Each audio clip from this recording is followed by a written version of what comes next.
Captain Clutch is out there with prime time, and it's Baller in at the 3, the small forward. Fellas, that two-hand monster slam was vicious. I don't think there was anyone, and I mean anyone, that could have stopped him on that one. I tell you what, I'm glad they didn't try, because somebody might have got their feelings hurt. And last year, not exactly up to Noah's lofty standards. Was way down in field goal percentage and free throw percentages compared to the season before, but he did not play completely healthy all of last year either. Yeah, a little dinged up, missed 13 games more than he had the season prior, and also the minutes dropped as well. And you could just see him laboring at times on the floor, clearly affected by those injuries. Now here's Millsap, 6 to shoot. Latrey. That one's no good. 0 of 1 to begin the game. Here's Primetime. T covering. Primetime. Then Gasol with the dunk. And, you know, it's one.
One thing to get the offensive rebound, but then how about the loud bucket he's able to convert? He was in perfect position under the hoop break. You're right, once he gets his hands on the miss. That's exactly why it's important to work hard on the offensive glass, fellas, for chances just like that. And so it's Atlanta with it. After Chicago picking up a basket just moments ago. T kicks to split it, and it's thrown down far with both hands. He always knows where his teammate's going to be, and Kevin, that will let him put the ball where he wants it, right waiting for him. And, you know, going back to Noah last season, I think the additions to the Bulls' front court had an effect on him. I mean, they added Gasol and Mirotic, 2 major talents up front. I think that gave Noah less opportunities than he'd had the year before, and it was an adjustment point. Now, here's Teague. And there's the pass to split it. And he overshot that one, missing. Well, I think the defense got lucky right there. I mean, he's going to make a lot more of those than he misses when he's got that much room. Here's Captain Clutch. Pass to Baller. Goes back up. Good, and the assist goes to Gasol. Baller's got his first 2 points. Well, that's one way he can finish, but far from the only way he gets it done. He's got all kinds of tricks up his sleeve. And guys, talking about Joakim Noah, he was still the spirit of that team last season. Amongst all the great talents the Bulls had, Noah was that energizer and catalyst for the team. A true warrior, even in an off year. Millsap with the steal. Outside Teague. To the right side. Millsap has the open look. Gets to the corner and buries it. Millsap's got his second bucket tonight. And a really good way to start the game. He's a guy who, if he gets it going early, he's going to give you problems. Out to the right wing. Noah the screen. Baller. Millsap covering. Hits some rim on the way in, and the bucket's good. And it's 6 points for Pau Gasol. Outside Teague. Dishes it to Korver. Fires the 3. Another 3 for Atlanta. Really, how about the quick release on that triple there, because he's given up a lot of height in that matchup. Right on target you are, Greg. I mean, the quick release is what made the difference there. Any hesitation, and that shot is being blocked. And so here is Chicago after the three-pointer from Jeff Teague. Baller. And they come right back with their own three-pointer. Baller's got 5 points so far. Hawks were so dominant last year and were the first team to clinch their spot in the postseason. Hawks also would wrap up the top seed in the East and were able to advance against the Nets in 6 games. Horford, no luck. Hey, they got the shot they wanted off of that pick, but it just doesn't fall. Yeah, it didn't go down, but you'll take that shot every single time, Greg. That's good offense. You know, in the second round, the Hawks had a bit of trouble once again with the Wizards. Were able to get by them despite going down 2-1 in that series. It seemed like they were out of gas against the Cavs in the next round. For the Hawks, Thabo Sefolosha has checked in for Splitter. Hardaway comes in for Kyle Korver. And Dennis Schroeder subbed in for Teague. The Bulls also changing it up. Taj Gibson's checked in for Gasol. Butler comes in for prime time, and it's Captain Clutch in for Captain Clutch. And it's Butler with the jam. That's how you make an impact with defense. Once the steal is made, you know they're going to be scattered. The floor is open. Take care of business. Always an advantage when you can get out in the open floor. You get much better rhythm offensively.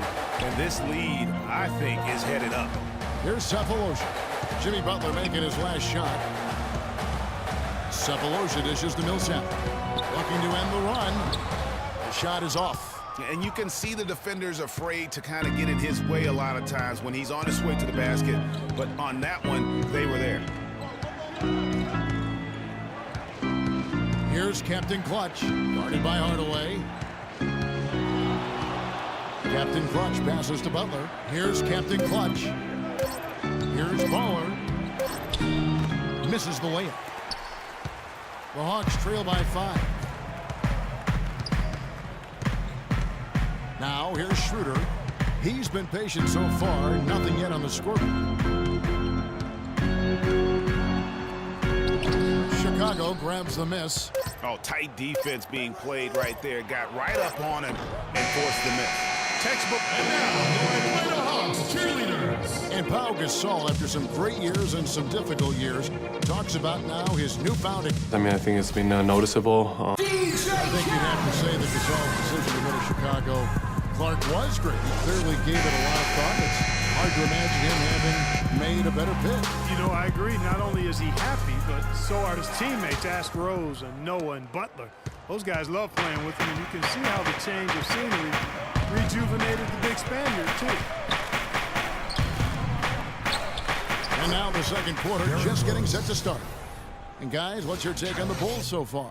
Anytime you can get to the rim consistently early in the game, it allows you to get into a good rhythm offensively. It really does. I mean, it's a lot easier to get buckets inside. That's elementary, and they've done that through one.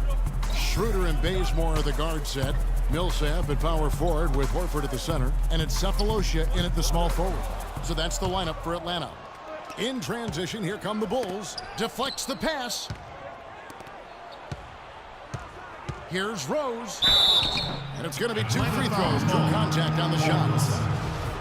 And there was a question of whether or not Derrick Rose would be able to get back to his former self.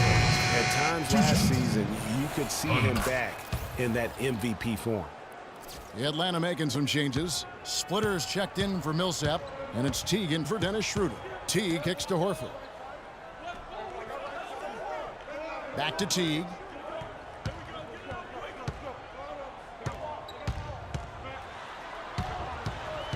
Passes it to Splitter. Dunk to finish it off. Nice pass that time. What excellent vision by Jeff Teague out there. And with Rose again, he showed flashes last season of his level of play, Clark, before the injury. Yeah, exactly. And you hate to see any player go down with injuries, especially a talent like Derrick Rose. He still needs to show that he can regain that high level of NBA play for an entire season. I think that's just a matter of time, Kevin. And here in the second, with about a minute and a half gone by, kicks it to Splitter. The Hawks working the ball around. Splitter sets a screen. Here's Horford. And again, it's Atlanta. Timeout for the Bulls.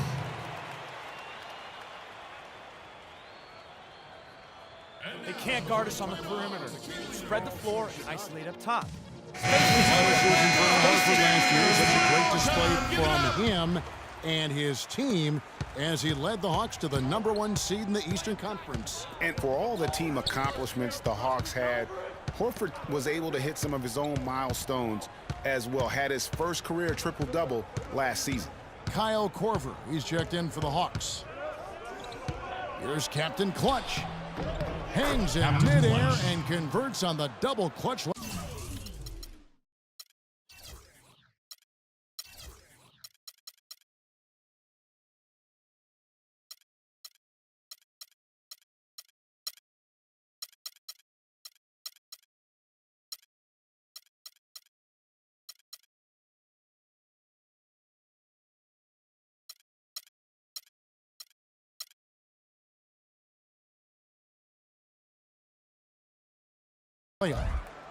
Captain Clutch has got his first points in this one. Horford was really a cog in all aspects of the Hawks last season. I mean, a major cog. Just a consistent presence inside with his 15 points and 7 boards a game. And he gets it to go as they call the foul. He's on his way to the line for one more. Shooting much better here in the second quarter. Yes, very, very impressed with how much more alive they look here to get back in it. And for Horford last year, the numbers were down a bit, but that wasn't due to his play. I think the Hawks were just a more balanced team, and he could obviously put up bigger numbers if he wanted to, but by playing within the system, I think it allowed Atlanta to reach its true potential over the course of the regular season.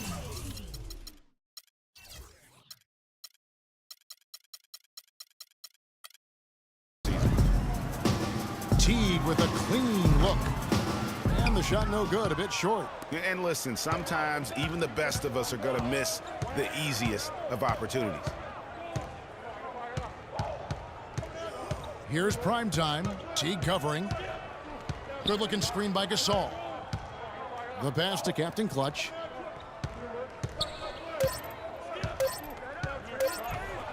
And he makes no mistake on the slam dunk.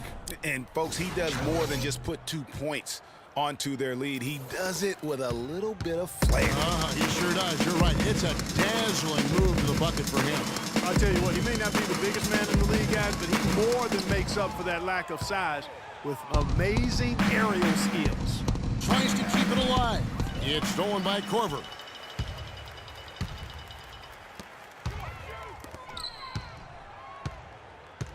Bazemore dishes to Splitter. Buries it down low. Splitter's got 4 this quarter. 4-2. Chicago leading by 9. Here's prime time. Here's Captain Clutch. Shot is good off the back rim and in. Captain Clutch has got 8. And he has really come to life here after a slow start in that first quarter. And now the first timeout called here for the Hawks. And really, the Bulls weathered a lot of injuries last season and still had a good showing in the East. Came away with the 3 seed when many thought they would sink down after missing so many games from key players. Here's what Atlanta's going with right now. Paul Millsap is checked in for Horford. Tim Hardaway Jr. comes in for Kent Bazemore. And Dennis... Oh! Did you see that? Man, oh, man.